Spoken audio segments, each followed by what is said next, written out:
Hey, civics classes, happy Monday. We're right back at it virtually as we have done a little bit, and we should have some decent practice with this because when I was in quarantine, we were all doing this anyways. So hopefully you had a good weekend and we're ready to roll here. Okay, so today's plan, as you can see, we're going to turn in, and why don't you do that right now? Go ahead and turn in your Constitution scavenger hunt. We're going to go through that here together to see how you did on that, looking through the Constitution. And as the directions said for that assignment, you could use any resources that you needed to. We'll go through that, and then we'll do some things with moving forward with the Constitution and some compromises in it that we've talked about and learned about, as well as get into the idea in our Constitution of checks and balances and separation of powers. So those are the things we're going to cover today. Once I get going here, you can kind of work at your own pace. As a reminder, I think I've already told you in our class introduction today, when you are all done with, as you can see here, with the compromise SOPCB worksheet, text me, or not, don't text me. You know my number. Please go ahead and in the chat on the Zoom, let me know you're done. Don't leave the Zoom yet, but let me know that you're done. And then I will go back to look to see if you're done and complete with that. If you are, if it's perfectly done and completed, then I will tell you that, and you can be done with the class for the hour. You can head on out. If you're not done or it's not completed, I'll let you know on whatever you didn't complete. You got to go back and finish that up before you're out of here. But otherwise, you'll have the rest of the hour to keep working on that. Okay, so let's look at that Constitution scavenger hunt. So if you can pull that up. Here's what we all need to be looking at here. Let me move me.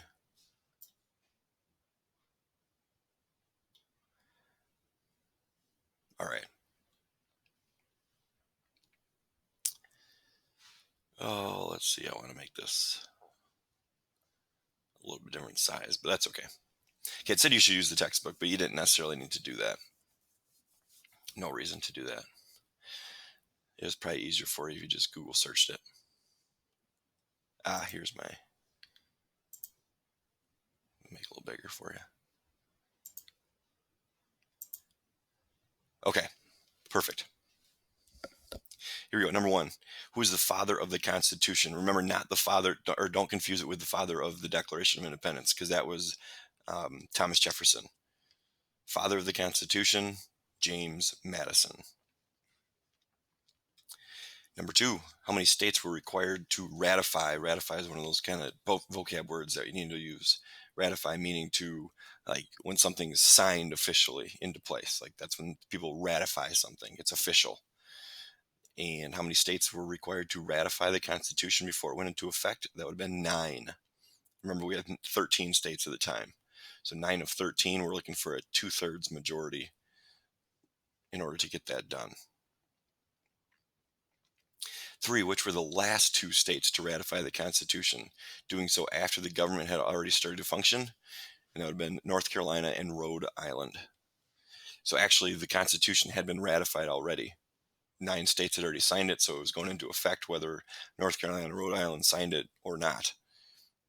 But it was going into effect, and they later did sign it anyways. According to Article 1, Section 2 of the Constitution, how were slaves to be counted in determining the number of congressional districts per state? 3/5 of a person. That was that 3/5 compromise that we've talked about. Obviously, you can't chop a person up into 3/5 of a person. So for you mathematicians, you might be able to figure that out. For me, it helps to remember they took every 5 slaves, and then they could count like that grouping of 5 as 3 people toward their population. Who has the sole power of impeachment? That's the House of Representatives. It happened just this past year.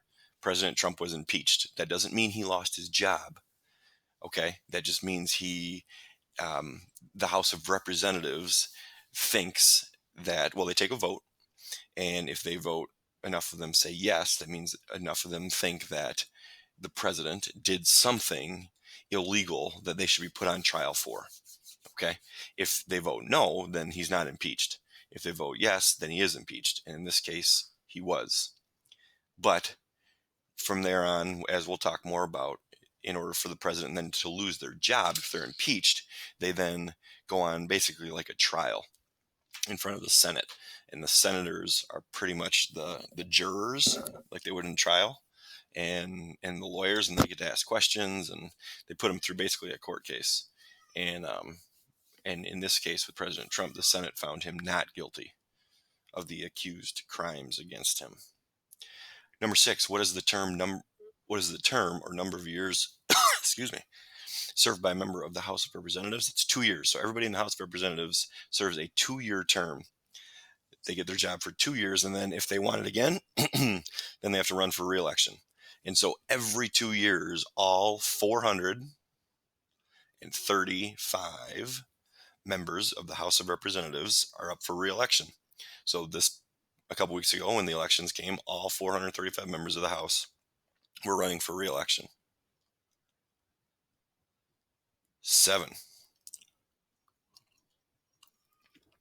What is the minimum age of a representative? 25 years old. In fact, there was a young man, and I say young because it's a little bit younger than me, not that much younger than me, from Georgia, who just won a congressional seat in the House of Representatives, and he is 25 years old. That's not that much older than you guys. In fact, 25 is probably closer. Might be closer in age to you guys than it is to me. That's a little bit scary. See, like in just a couple of years, you guys could be in the House of Representatives. 8, who has the sole power to try officials who have been impeached? And we just talked about that, the Senate. The Senate has that power. Number 9, when the president is tried in an impeachment trial, who presides over the trial? That'd be the Chief Justice of the U.S. Supreme Court. Right now, that's a guy by the name of John Roberts. Number 10, what is the term or years served by a senator? That's 6-year term. They get a 6-year term. So a little bit longer than the House of Representatives. House of Representatives is 2 years. Senator is 6 years. President, 4 years. What is the minimum age for a senator? That'd be 30 years. So they want a senator to be a little bit older than they do someone in the House of Representatives. What is the vice president's only constitutional responsibility? That'd be to break ties in the Senate. So if there's a 50-50 tie on a vote in the Senate, then the vice president needs to make his way down to the Capitol building or to the Senate and cast a tie-breaking vote. So they get the 101st vote. And like it says, that's the only. I'm going to highlight that. Oh, this doesn't let me do it. The only. Oh. What in the world? Forget it. 13. The first article of the Constitution places limits on the states. Name one. States can't. So what limits are on it? States can't make treaties. So a state can't make a treaty with another country, like an agreement. They can make agreements in a sense, but they can't make some sort of treaty with another country. They can't coin money or like make money, like produce money. Only the federal government can do that. And remember, that was one of the issues with the Articles of Confederation, why it wasn't very good, was because all the states could make their own money. They all had their own money. They can't tax goods entering or leaving their state.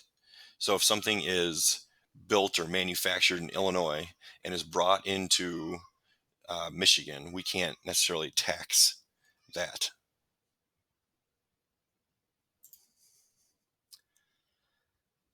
All right. 14. Which branch of the government is given the constitutional responsibility for regulating trade? That'd be the legislative branch. So it gives the power. Remember, we talked about some different powers that the Constitution has. This is one of those powers to the federal government, and then more specifically to the legislative branch, our Congress. They are allowed to regulate trade. So trade between us and other countries or within the states, they are in charge of that and how that's going to work. Name 2 congressional limits on the president according to the Constitution. Again, we're talking about limits, so things that the president can't do or that they're limited to doing.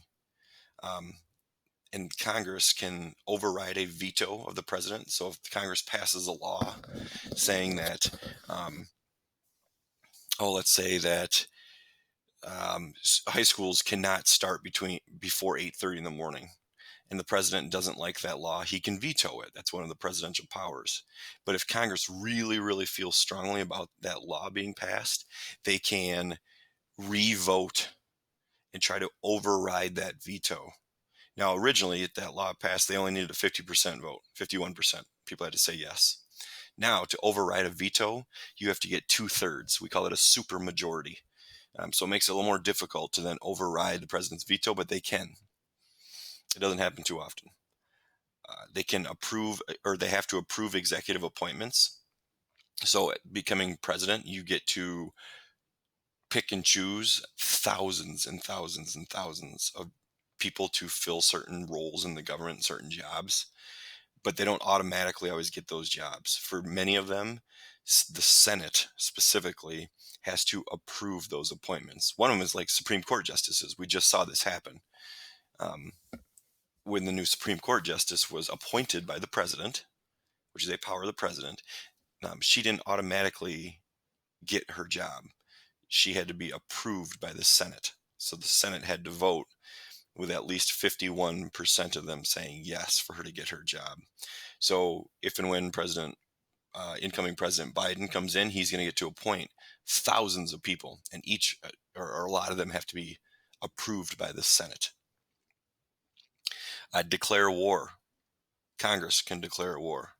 The president cannot declare war, which is weird because think about it. Like we're at war, we've got troops all over the place. You hear about them fighting. Well, the last time Congress actually approved us going to war was for World War II, when they declared war on Germany and Japan. And we've had numerous big-time conflicts since then.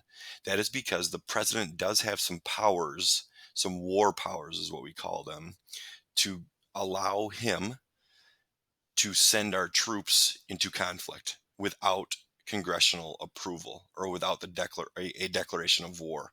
And that is because there are some laws and rules passed that allow for him to do that.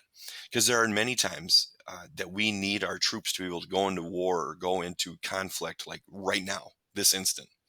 And for us to have to wait for Congress every time to do that, to all convene, all 435 members of the House, 100 members of the Senate to get together, have a vote, have discussion. That takes some time. Sometimes we need immediate military action. And so we don't want to slow us down from that by making sure that Congress approves all military action. That's just too slow to have happen. So the president does have some powers. And after he does send, and we'll talk about these later on there, after the president does send troops into conflict somewhere, within a certain amount of days, he does have to get congressional approval of that to keep troops there. Otherwise, after, I think it's usually 30 days, he has to bring the troops home if he hasn't gotten Congress by then to approve that military use of force, if the president has approved that. 16, which article of the Constitution defines the powers of the president? That'd be Article 2. All of Article 2. Well, there are 7 different articles that start of the Constitution. They're pretty long. Article 2 sets up the executive branch and defines or gives the powers of the president. 17, what is the minimum age for a president? It'd be 35 years old. So again, House of Representatives, 25. Senate, 30. President, 35 years old. For what office mentioned in the Constitution must a person be a natural-born citizen of the U.S.? That'd be the president. Someone has to be a natural-born citizen. For instance, 2 governors ago, right now we have Governor Granholm in Michigan, making some news yesterday, locking some things down a little bit. Before her, we had a guy by the name of Rick Snyder. And then before him, we had a lady by the name of Jennifer Granholm, who was very highly respected. She was a Democrat. People thought she did a pretty good job, and everyone thought she could be a potential candidate to run for president for the Democrats. Yet she couldn't, because she was not a natural born citizen. She was born in Canada to Canadian parents.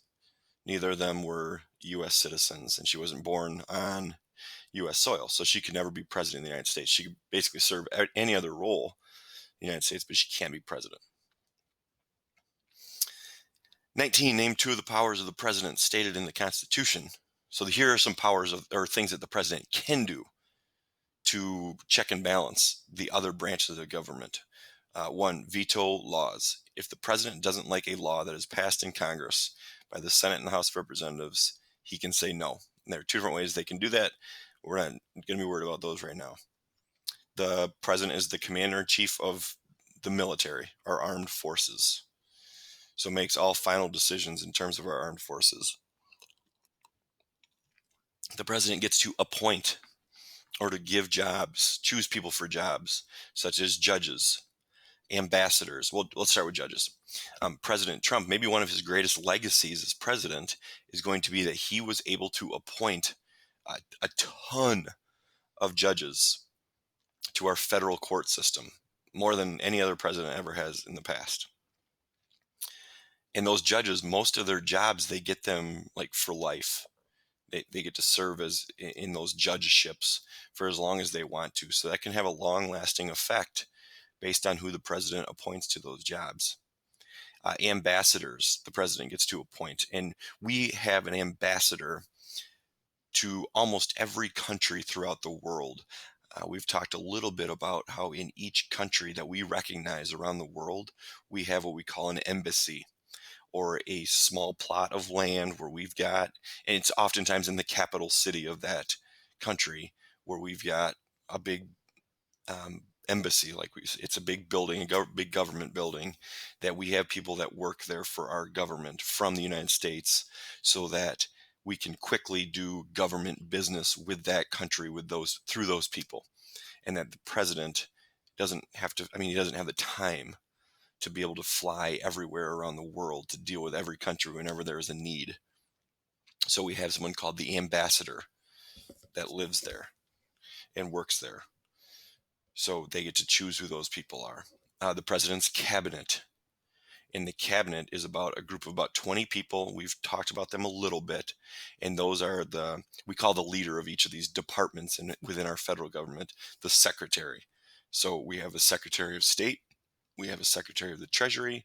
We have a secretary of Commerce. We have a secretary of Labor, a secretary of Education, secretary of the Treasury. I think maybe mentioned that. Secretary of Defense, secretary of Homeland Security, and the list goes on and on and on and on. And there are about 20 people that all have those secretary jobs, and their job is to kind of run that department within our federal government. And those are oftentimes experts, or they should be experts in that area. So those are other people that the president gets to appoint and choose. And if you're starting to read in the news at all, if you're paying attention, they're starting to talk about who those people are going to be for President Biden if and when he comes into office in January. They get to make treaties. Presidents can make treaties with other countries. They also have the power to pardon, which means they can tell someone, or if someone has been convicted of a crime and has some sort of punishment, they can pardon them. When you say pardon me, like excuse me, a pardon is just that they get to excuse that person from having to serve that penalty. So if President Trump sees someone that's in jail or in prison or whatever that he doesn't think should be there, he can say, no, even though you're found guilty, you don't have to serve the penalties for that crime. And many presidents do that kind of as they're near the end of their presidency, because that can upset a lot of people if they pardon people that were found guilty of crimes. But if the president's only going to be president for like another month, they kind of sometimes are like, who cares? I can free all my friends or whatever. So here's my life lesson for today. If you think you're going to do something illegal in the future, make sure, before you do that, make sure that you're friends with the president so that they can pardon you. I'm just kidding. Just don't do anything illegal. 20. Which branch of the federal government is responsible for establishing lower federal courts? That'd be the legislative branch. They get to set up our federal court system. 21. What is the only crime defined by the Constitution? And that is treason. Otherwise, it doesn't specifically say what a crime is. And as many of you know, possibly, it also says that treason, so kind of spying or lying or going against our country, is punishable by death. And there are some ways that you can do that. So convict someone, as it says here, of treason. You have to, because it's such a serious offense, and because it's oftentimes punishable by death, there have to be 2 witnesses to it, or a confession in court. Or so the person accused of the crime needs to confess that they did the crime in court. Article 4, we're on 23. Article 4 of the Constitution refers to full faith and credit. What does this mean? It means states have to respect the laws of other states and their citizens. Not all states have to have the same laws, but they do need to respect and honor those laws in case sometimes a criminal travels from one state to the next, or if there are situations where some of the states have arguments over their respected laws or whatever, they have to respect the laws of other states. 24. When is it possible for a constitutional convention such as the one in 1789 to occur? When 2/3 of the states want to propose it and then 3/4 vote on it. This is the one way that, or one of the 2 ways you can make an amendment to the Constitution, through a constitutional convention. It's a long, lengthy process, which is why we've only had the Constitution amended 27 times in our 240-year history. That's a long time for it to only be changed 27 times, and really only 17 times, because right away, 1789, when the Constitution is ratified, they put in there 10 of them right away. That first Bill of Rights is already there. We'll talk more about that process of how you could make an amendment to the Constitution. 26. How does Article 6 of the did I skip 25? I did. 25. Can the president introduce, ratify, or veto a constitutional amendment? No. The president has no power to do that. 26. How does Article 6 of the Constitution resolve possible conflicts between state and federal laws? It states that federal law is supreme. It is the supreme law of the land. The Constitution is. So, do states have some rules and rights? Yes. Do local governments have some rules and rights? Yes. But if push comes to shove, and there's a disagreement between a state law and a federal law in the Constitution, we follow the Constitution. States have to follow the Constitution. 27. What does Article 6 say about giving religious tests to candidates for public offices? It says you can't do that. So if someone is appointed to a job or given a job in our federal government, you can't give them any sort of test or ask them any sort of questions about religion for them to get that job. It's part of what our country is based on in terms of the separation of church and state. We try not to allow or push religion on anybody in our country. We have rules and laws. Freedom of religion is part of the Constitution. It's part of the Bill of Rights. So we don't do that. 28. What are the first amendments to the Constitution called? That's the Bill of Rights, and we'll dive into those in depth here in the next couple of days. 29. Name 3 of the 5 basic rights found in the First Amendment. There are 5 parts to the First Amendment. 5 parts. Freedom of speech, freedom of the press, freedom of religion, freedom of petition, and freedom to assemble. And again, we'll talk about those 5 here a little more in depth in the next few days. Number 30, name 5 of the rights guaranteed to all citizens in Amendments 2 through 9. Your answers could have varied there. We'll talk about those amendments. 31, what does the 10th Amendment say about the delegation of powers to the states? The 10th Amendment, and delegated means when you give to something or somebody, you delegate something to them. It says that the powers not delegated or given to the U.S. by the Constitution, nor prohibited to the states, are reserved for the states. They're given to the states. So anything in the Constitution that's not given to the federal government automatically then is given to the states. I think I've mentioned the word education is never once said in the Constitution. So that's not given, that's not a power given to the federal government.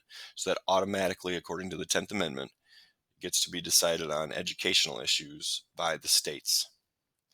32, which amendment banned slavery? Declared all persons born or naturalized in the U.S. to be citizens and gave African Americans the right to vote. That'd be the 13th Amendment banned slavery. The 14th Amendment declared all persons born or naturalized in the U.S. to be citizens. And the 15th Amendment gave African Americans the right to vote. 33. What is the exception to the 13th Amendment's abolition of involuntary servitudes, slavery?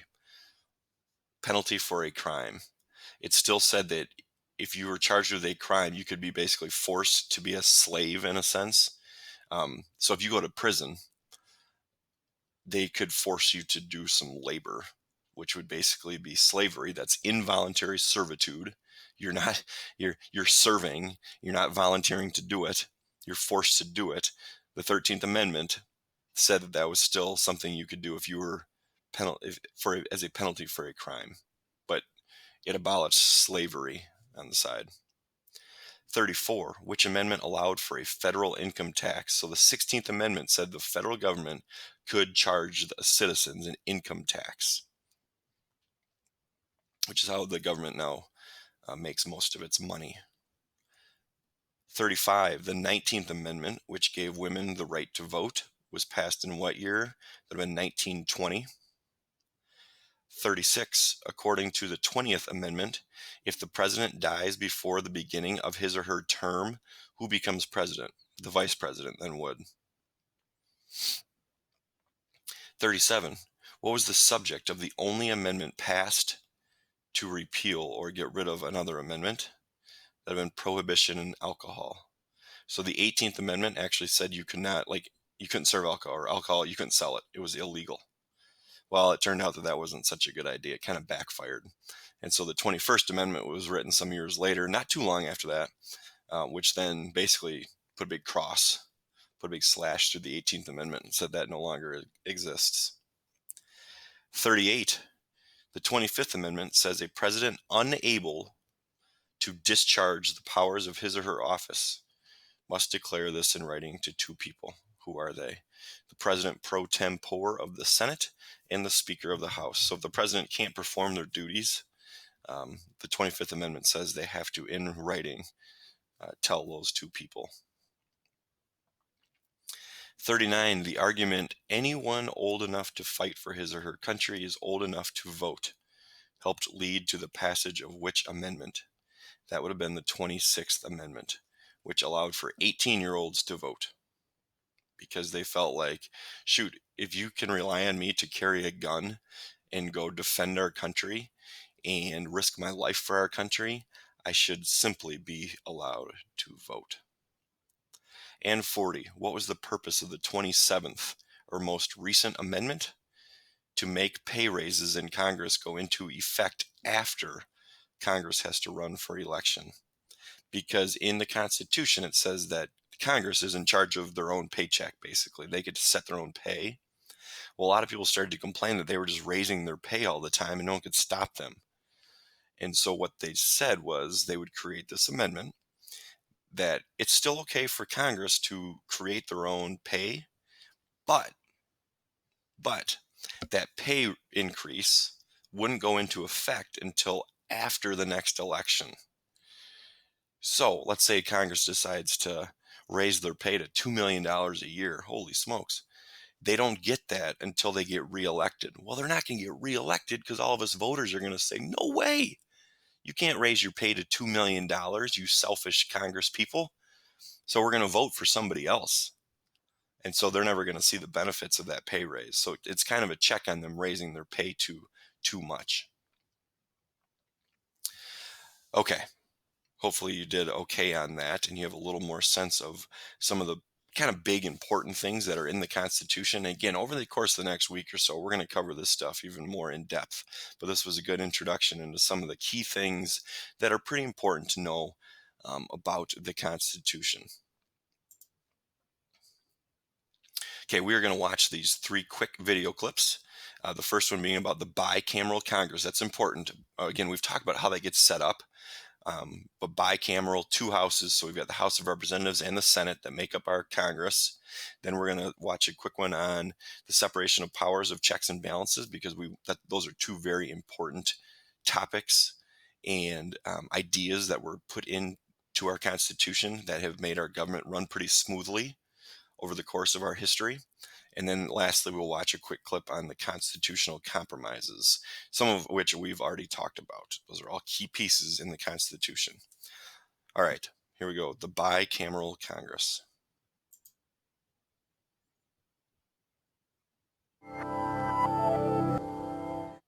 Hi, I'm Craig, and this is Crash Course Government.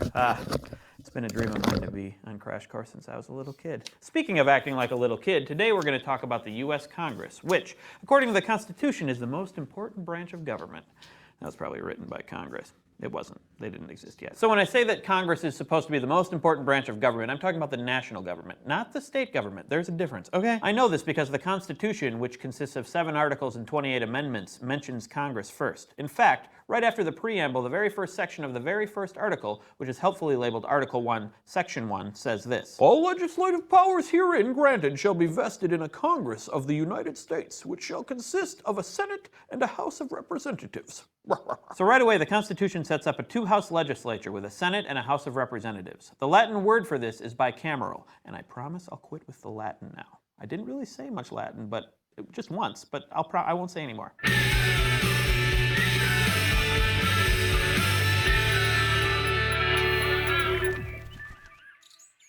That's pretty catchy. So let's start with the House of Representatives because it's a little easier. In order to serve in the House, you have to be 25 years old, a citizen for 7 years, and a resident of the state that you hope to represent. I'd like to think that I represent a state of enjoyment. Vote for me. 2015. Representation is determined by population. No state has fewer than 1. Vermont, North and South Dakota, Wyoming, and Alaska each have 1. And the most populous state, California, has 52.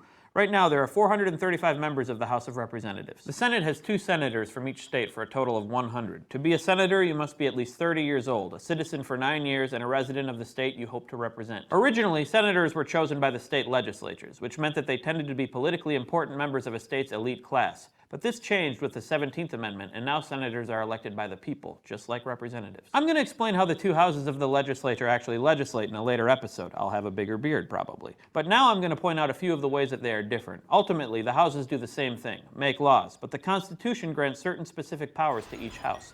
Let's look at those powers in the thought bubble. The House of Representatives is given the power to impeach the president and other federal officials. This can be confusing because people tend to think that impeaching means kicking the official out of office, but it doesn't. The House impeaches an official by deciding that that person has done something bad enough to bring him to trial. An impeachment is like a criminal indictment. Once the official is impeached, a trial happens in the Senate. If it's the president who's been impeached, the Chief Justice of the Supreme Court presides. Otherwise, it's the Vice President. You don't let the VP preside over a presidential impeachment trial because he has a vested interest in seeing the president removed. Then the VP would become president.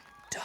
The second power that the House has is that they decide presidential elections if no candidate wins a majority of the Electoral College. I'll explain this later, but for now remember that this barely ever has happened ever. The third power that belongs specifically to the House is found in Article 1, Section 7. All bills for raising revenue shall originate in the House of Representatives. This is pretty important because it means that any bill that raises taxes starts in the House. And if you know anything about America, you know that we care about taxes. A lot. So this power is huge, and it's sometimes called the power of the purse. The Senate has some important powers too. The first one I've already mentioned is that they hold impeachment trials. That doesn't happen very often at all. Another power the Senate has is to ratify treaties. This requires a 2/3 vote of the Senate. Most treaties you don't hear much about, except when the Senate refuses to ratify them, as it did, or didn't do, with the Treaty of Versailles. I totally would have ratified that treaty, just saying. The last significant power that belongs only to the Senate is the confirmation power. The Senate votes to confirm the appointment of executive officers that require Senate confirmation. Some of these, like the cabinet secretaries, are obvious, but there are over 1,000 offices requiring Senate confirmation, including federal judges, and this is probably too many. Thanks, Thought Bubble. I love saying that. Yes!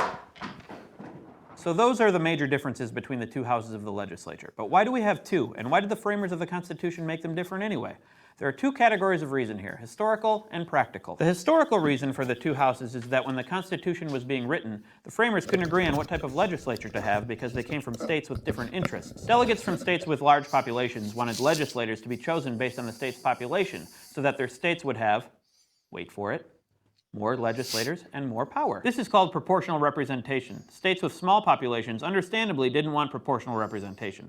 They favored equal representation in the legislature, which would give them equal power. Large states supported what was called the Virginia Plan, and small states wanted the New Jersey Plan, and they argued over it until a compromise was reached. Since it was brokered by Connecticut's Roger Sherman, it was called the Connecticut Compromise, or more usually, the Great Compromise, because historians are really bad at naming things.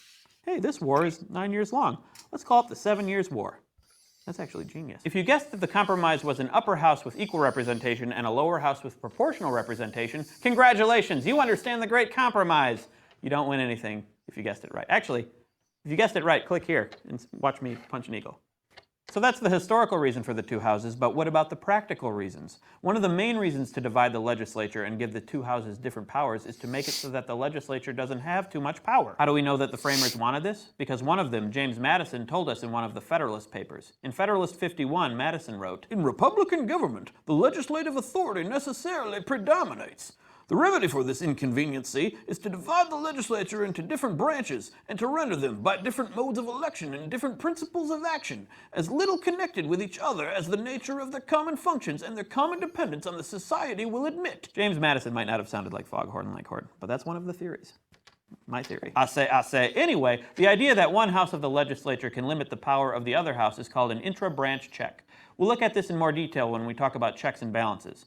In general, the framers of the Constitution were kind of obsessed with the idea that the government might have too much power. So we'll be seeing a lot of examples of how they tried to deal with this. So let's finish up by looking at the reasons why the specific powers were given to each house. To do this, let me introduce my assistants, and by assistants, I really mean clones. Let's go to the clone zone! So I made these clones to help us understand these multi-sided issues. This is Senate clone, and this is House clone, and they're quite good looking, I might add. So you may have noticed, according to the Constitution, senators are expected to be older than representatives. And although 30 isn't all that old today, it was in 1787 when the Constitution was written. This was because older people are wiser, or at least more experienced, and the framers wanted the Senate, which is sometimes called the upper house, to be more serious, august, dignified, and above all, deliberative than the House. It was supposed to be more immune from the desires of the public, which the framers were kind of afraid of because of their unfortunate propensity to riot. One of the ways that the framers hoped to ensure this was by giving senators a 6-year term, which really would mean that they could ignore the rantings and ravings of their constituents for at least, 5 years at a time. Because the Senate is supposed to be the more deliberative body and the one that is more insulated from public opinion, they're the ones given the power to confirm public ministers and to ratify treaties. I guess they thought that, being older and wiser, senators would be better judges of character and better able to govern based on the sense of what is in the public interest. Sometimes the idea that a representative should govern based on what he thinks is best for the people rather than what they say they want is referred to as representative acting as a trustee. Which is another way of saying that the Senate is full of elitist snobs that don't care what their constituents want at all. In the House, representatives are supposed to take into consideration the desires of the people in their districts who voted for them, acting in the role of delegates. So the main way that the framers tried to ensure that representatives could be more responsive to their voters, other than having them directly elected by the voters instead of state legislatures, was to give them 2-year terms. This meant that they had to be responsive to the changing opinion of voters in their districts, otherwise they could easily be voted out of office. You don't want that. No way. Oh boy. Why they would be given the power of impeachment is sort of beyond me, but it totally makes sense to give the power of the purse to the branch of government that's closest to the people. After all, one thing that the government does that is directly related to almost everybody is taxes. So you want the most democratic body making decisions that have the most direct effect on people. Thanks, clones. So there you have it. That's the basics of our bicameral Congress, including the differences between the two houses and why they are that way. I used Latin again. I'm sorry. Mea culpa. We'll be going into much greater detail about how the two houses work together, or don't, in future episodes. But that's enough for now. Thanks for watching Crash Course. I'll see you next week. Crash Course Government and Politics is produced in association with PBS Digital Studios. All right. So there you have it with the bicameral legislature, how that got set up, and what are the certain jobs and rights and roles of the Senate and the House of Representatives, and why they're different a little bit, and explained a little bit why one is 6 years, why one is 2 years, and stuff like that. So if you want to go back and watch that, that's always posted for you. Perfect. Nextly, we're getting into separation of powers and checks and balances.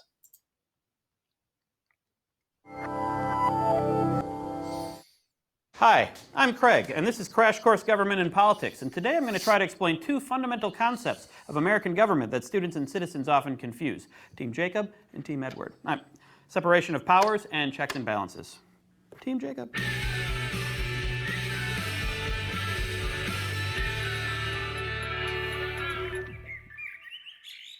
So separation of powers is really simple. The national government is divided into three separate branches: the legislative branch, the executive branch, and the judicial branch. I put them in this order because that's the way the Constitution has them, and I'm not going to argue with the Constitution, except for that stupid 3/5 of a person thing. So the legislative branch comes first because it's supposed to be the most important branch. And Article 1 is the longest and most detailed of the 7 articles in the Constitution. The main job of the legislature is to make laws. The secondary job is to say, no, it's your fault. No, it's your fault. No, it's your fault. I'm going home. I have to campaign. Then we have the executive branch, and here the Constitution is a little less helpful. Article 2, Section 1 states, "The executive power shall be vested in a President of the United States of America." The executive branch is obviously more than just one guy or girl. The executive branch is in charge of executing the laws, which basically means carrying them out. So the president is like the CEO of the U.S., making sure that the government governs. Interestingly, the president's power as executive is found in the oath of office. "I do solemnly swear or affirm that I will faithfully execute the office of President of the United States, and will to the best of my ability preserve, protect, and defend the Constitution of the United States." Wait, Stan, I just gave the presidential oath of office, so I'm president now, right? Totally. Oh, elections. Yeah. We didn't have those. Last, and in the eyes of many people, least, is the judicial branch. The job of the judiciary, also sometimes called the courts, which I'm going to call the courts because judiciary is really hard to say, is to interpret the law, to explain what it means. Article 3, which describes the courts, is even shorter than Article 2. It has only 3 sections instead of 4, and the courts today don't really look like this description. Here's the first sentence of Article 3, Section 1. "The judicial power of the United States shall be vested in one Supreme Court, and in such inferior courts as the Congress may from time to time ordain and establish." At least the framers realized that the entire United States would probably need more than one court. But notice right there in the sentence that Congress has the power to create all other courts. And this leads us nicely into the second important concept of American government: checks and balances. Yeah, that was a segue right into it. It was a nice job by me. I'm going to need a little help explaining checks and balances, so let's do that part in the clone zone. Checks and balances is a confusing term because it implies two things, but really it would be better to think of them as checks that balance, although that might be confusing to people who actually try to balance their checkbooks. Anyway, the point here is that each of the branches has the power to limit or check the other two, and this creates a balance between the 3 separate powers. In the same way that the Constitution lays out the legislature in the greatest detail, it also gives the legislature the greatest number of checks on the other branches. Legislative clone?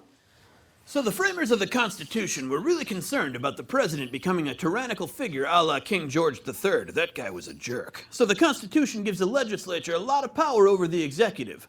The House of Representatives can impeach the president. Then the Senate can remove the president from office, but only if 2/3 of the senators vote for impeachment. The Senate can also check the president's appointment of judges and officials by rejecting them. This is known as advice and consent. Either branch of Congress can investigate executive activities and officers. If the president vetoes a law, Congress, with a 2/3 vote in both houses, can override the veto. Congress can also refuse to pass laws that the executive wants, and probably most important, they can refuse to appropriate funds for executive programs. You might think that since the judiciary is the third and presumably least important branch, Congress would have fewer checks on it, but that would be wrong. Here are the ways that the legislative branch can limit the judicial branch. Congress can impeach and remove judges as it can do with the president. Congress can be a bunch of jerks sometimes. That's me. The Senate can reject judicial nominees, which is a check on judges before they even get there. Congress can change the federal court system by adding or taking away courts like it says in Article 3. And it can change the jurisdiction of federal courts. Congress can pass new laws that override Supreme Court decisions as long as the decisions aren't based on the Constitution. Don't want to do that. No. And as a very last super drastic resort, Congress can propose amendments to the Constitution as it did with the 13th, 14th, and 15th Amendments, overruling the Dred Scott decision. Wow, legislative clone. It looks like the framers were so scared about an all-powerful super president that they gave Congress most of the power. Executive clone? You know what? I'll be executive clone since I'm basically president of the clones. The executive branch can check the legislature in the following ways. The president can veto Congress's laws so that they don't go into effect. The president can call Congress into special session, but he can't make them pass new laws. The executive branch carries out the laws and may do so in ways that are contrary to what Congress wanted. Although this rarely happens, the vice president is given the power to break ties in the Senate, which is one of his only real powers other than embarrassing the president. The president nominates Supreme Court justices, and this can change the way the court works. He also nominates federal court judges, and this shapes the entire court system. The president can pardon people convicted by the courts, which cancels out their judgments. The president can also, in his capacity to carry out the laws, refuse to carry out court decisions. So you can see that even with the number of checks that it has, the executive branch is weaker than the legislature. But not as weak as the Judiciary Branch. Many political scientists consider the judiciary the weakest branch because without legislative and executive action, it doesn't have a whole lot to do. Being the weakest branch, the judiciary also has the fewest checks on the other two branches. Here's what it can do. The judiciary checks the legislature by declaring its laws unconstitutional. The Chief Justice presides over impeachment trials, and sometimes he gets to wear a special robe when this happens. Perk of the job. It's a perk of the job. It's really nice. And the judiciary checks the executive branch by declaring executive acts unconstitutional. A really good example of this was Youngstown Sheet and Tube Company versus Sawyer. Super important case. Look it up. Look it up. The court also issues warrants in federal crime cases, and again presides over impeachment trials in the Senate. But the big check that the courts have is invalidating laws and executive actions. We'll talk about how courts actually do this and where they got this power in a later episode. No, I'll talk about it in a later episode. Okay? Let's go back to the regular desk. You're out of order! Thanks, clones. Now, some of you are probably saying, Craig, this is very helpful information, but why do we have checks and balances in the first place? To you, I say, stop talking to your computers. That's weird. I also say, let's go to the thought bubble. So the framers of the Constitution were terrified of a tyrannical central government that would destroy people's rights like they felt the British had. The powers of the national government are separated, and each branch is able to check the others because this makes it more difficult for the government to act in ways that harm the rights and interests of the citizens. One of the best explanations of this comes from, you guessed it, the Federalist Papers. In this case, Federalist 51, which was written by James Madison, who also wrote a lot of the Constitution and became president. So he kind of knows what he's talking about, and really it's a shame that he's not on our money, because then Americans would pay him more attention. They would also pay him, literally. In Federalist 51, the title of which also contains the phrase checks and balances, Madison wrote, "But the great security against a gradual concentration of the several powers in the same department consists in giving to those who administer each department the necessary constitutional means and personal motives to resist encroachments of the others. It may be a reflection on human nature that such devices should be necessary to control the abuses of government. But what is government itself but the greatest of all reflections on human nature?" That's right, he wrote with an accent. Don't know how that's possible. Thanks, Thought Bubble. Madison was talking about checks and balances. I'll leave it up to you to decide if human nature requires that we build safeguards into our government to protect us from our leaders. But Madison thought so. And I think so too. But this isn't about me. This is about government. And it's helpful to remember that when people tell you that the framers of the Constitution were infallible, James Madison actually thought that they were outfallible. Or just fallible. Anyway, see you next time. I'm so fallible. Crash Course Government and Politics is produced in association with PBS Digital Studios. All right. So another key ideas, huge key ideas we got to fully understand are that separation of powers amongst our government branches. So the fact that, well, we separated them into basically three branches, right? The judicial branch, executive branch, and the legislative branch. So they all had powers. And then not only do they have powers, though, they couldn't abuse those powers. Like, they weren't powers that they could just go willy-nilly with, because also in our Constitution then, they wrote in those checks and balances to make sure that two of the branches could always check the power of the third branch, whatever that may be, to make sure that, again, one of those branches wasn't doing anything illegal or out of control or gaining too much power. All right, lastly, constitutional compromises. We've talked about a few of these already, and there were some key compromises that had to be made in order for the states to ratify the Constitution.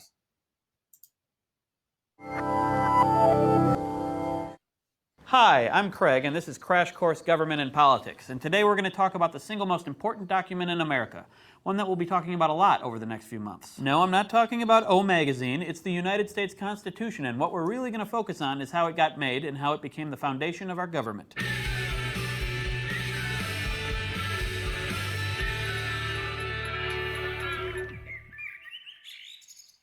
Those of you who watched the U.S. History series with John Green probably remember that the government set up by the Constitution is actually the second attempt at an American government.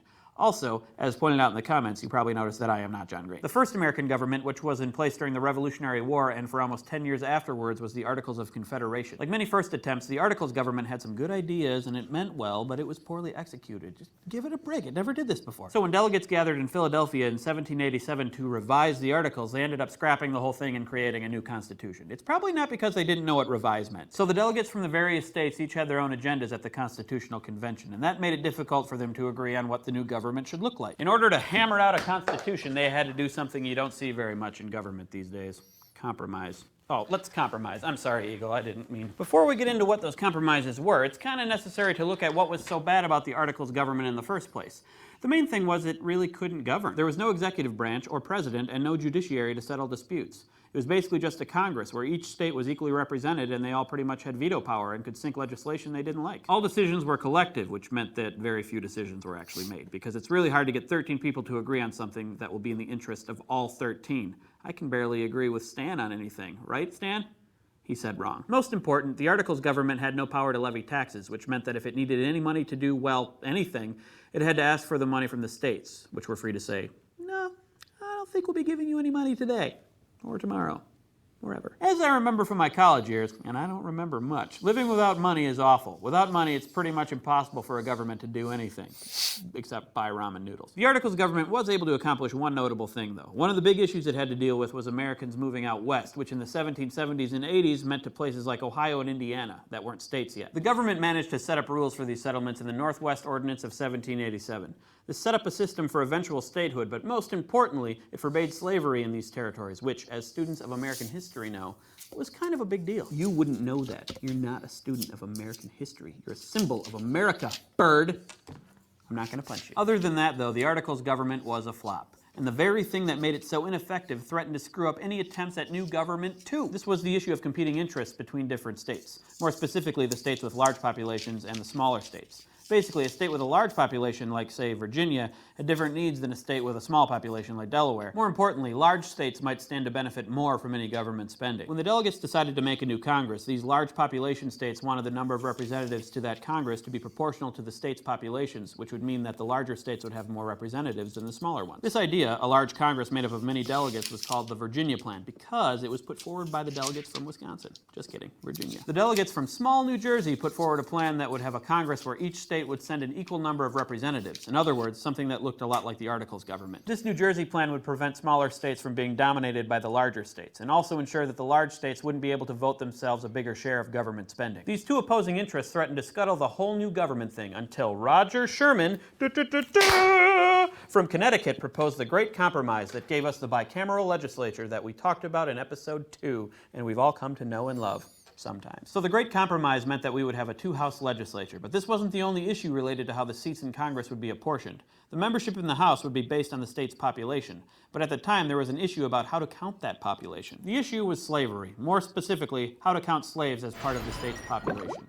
Let's go to the thought bubble. The states with large slave populations like South Carolina and Virginia had a pretty big interest in counting these slaves for the purposes of determining representation. And the states with few slaves didn't want them counted at all, because this would mean that the white non-slave people in those states with lots of slaves would effectively be better represented than the white non-slave people in the states with few slaves. The delegates at the Constitutional Convention solved this problem with another compromise that was decidedly less great. Article 1, Section 2 of the Constitution includes the following clause. Representatives and direct taxes shall be apportioned among the several states which may be included within this union, according to the respective numbers, which shall be determined by adding to the whole number of free persons, including those bound to a service for a term of years, and excluding Indians not taxed, 3/5 of all other persons. If you're looking for the word slave, you won't find it. They're the ones described by the phrase 3/5 of all other persons. This is the notorious 3/5 compromise. What it means is that in order to determine how many representatives a state has, you count the number of free people in the state, including indentured servants, and add to that number 3/5 of the number of non-free persons, otherwise known as slaves. slaves. So in terms of counting, each slave was worth 3/5 of each free person. Thanks, Thought Bubble. Anyway, this meant that the states with large populations of slaves would be disproportionately represented in Congress, but not quite so badly that most northern states with small numbers of slaves wouldn't vote for the Constitution. What this also did was enshrine the idea that slaves, who were mostly black, were worth less than free people, who were mostly white, and it embedded slavery into the Constitution. So before this Constitution of Compromise could go into effect, it had to be ratified by at least 9 of the 13 states. So each state had a special convention where delegates could vote on whether or not to adopt the new Constitution. These conventions were more open to the public than the Constitutional Convention itself, and the ratification process is the reason why some people say the Constitution is based on the will of the people. But not everybody wanted the Constitution, and they needed convincing. This is where things get a little confusing. Did you want the Constitution? Did you? In 1787, public opinion about the Constitution was pretty evenly divided. Those who wanted the Constitution were called Federalists, largely because of the Federalist Papers, a series of articles written by Alexander Hamilton, James Madison, and John Jay. They wrote the Federalist Papers to convince voters in New York to ratify the Constitution, and since New York did eventually ratify the document, I guess they worked. But we should listen to both sides of the argument in the Clone Zone. So joining us in the Clone Zone today will be Federalist Clone and Anti-Federalist Clone. Let's hear from Federalist Clone first. Fetty? Can I call you Fetty? No. The Federalists were the incredibly intelligent Americans who thought that a strong central government would benefit the country as a whole. They tended to come from cities, and often they represented commercial classes, especially wealthy people who had lent money to the government during the Revolution. They liked the new Constitution because they felt that a strong national government would pay its debts, and this was good for business. They also tended to want stronger ties with England, again, because England was a good trading partner. Given the raging success of the Articles government, it's pretty clear that the Federalists were right. Okay, now let's hear from Anti-Federalist Clone. How do you respond, Auntie? I'm not your aunt. Sure, Federalists were right to believe in tyranny. Anti-Federalists were right to be skeptical of a large government that would trample on our individual liberties. They didn't want a big government that would tax them to death and possibly take away their slaves. In general, Anti-Federalists felt that states would be the best protectors of people's rights and liberties because, being smaller, they would be more responsive to people's needs. Okay. The Anti-Federalists published pamphlets and articles too, but we weren't quite as organized, so we didn't have a coherent set of Anti-Federalist papers to push on government students. Okay, you seem really mad about this. I am. But you eventually lost the debate. I did. Huzzah! How come he got to shoot fireworks? I didn't know he was going to shoot fireworks. I'm sorry. Next time, you can have fireworks. So the Federalist position won out, and the Constitution was ratified, and that's the government that Americans have been living under ever since. Hooray! Because the Constitution was passed, we tend to think that everyone loved it, but it wasn't nearly as clear-cut as hindsight makes it appear. Eventually, the Federalists had to offer another compromise, promising a Bill of Rights in the first 10 amendments. This isn't called one of the constitutional compromises because it happened outside of the convention, but it was yet another example of how different interests had to give a little in order to get a constitution passed. It's very important to remember that compromise, the idea of balancing interests and giving a little to get a lot, is embedded in the Constitution. While today it seems like a political dirty word, compromise is the basis of the American government itself. Thanks for watching. I'll see you next week. Well, I'll compromise. See you in a week and a half. Let's face it, Stan's probably not going to get this done in time anyway. Crash Course Government and Politics is produced in association with Okay, so again, a little review on those compromises that were made in order for the Constitution to be passed. That whole Constitutional Convention was all about compromises between big and small states to make sure that they were able to get what they wanted within the new government, between slave states and non-slave states to make sure that they could get what they wanted. And so there were tons of compromises that needed to be made, and those were just a couple of the big ones that we need to focus in and have some knowledge about. Okay, now, the last thing on the agenda here today, which is listed as your homework, the Compromise SOP CB worksheet. So if we go up into classwork, that is posted there for us here today. Let's quickly look at that before I cut you loose here. Again, some of these videos are posted for you if you want to look back at those videos, if they're going to help you out. But it says here, read the information in the worksheet and then complete the questions and blanks. The videos may help to give background information, which we did just watch those videos. So if you open up this document, there's one page here that talks about the compromises that we have talked about. Then there's a page having to fill out a few questions about the compromises and challenges there. All the information here is in this page. And I don't even know if you need to read that page. You might want to. It gives you a little bit more background into some of those compromises. But you might be able to do some of this by just the common knowledge that you've now picked up over the course of the past few days of class. Then the next page is about separation of powers, which we learned more about today. Again, 1 page of reading, which will then give you all the answers for this worksheet. Once you've done this worksheet, you are done. You need to then, in order for me to dismiss you from class, you need to, in the chat on the Zoom, tell me that you're done and that you've turned it in on Google Classroom. I will then check it. If it is done and done to completion, I will then let you know, and then I'll cut you loose from class, and you can be done. You can head out on the Zoom. But until you send it to me, and until you get the okay from me that you can leave class, you got to keep working on this, because this is your homework. Okay? All right. Get to work, and when you're all done with it, if you're done early, let me know in the Zoom chat. I will then check it out on Google Classroom and then give you the okay to leave if I check it. See ya.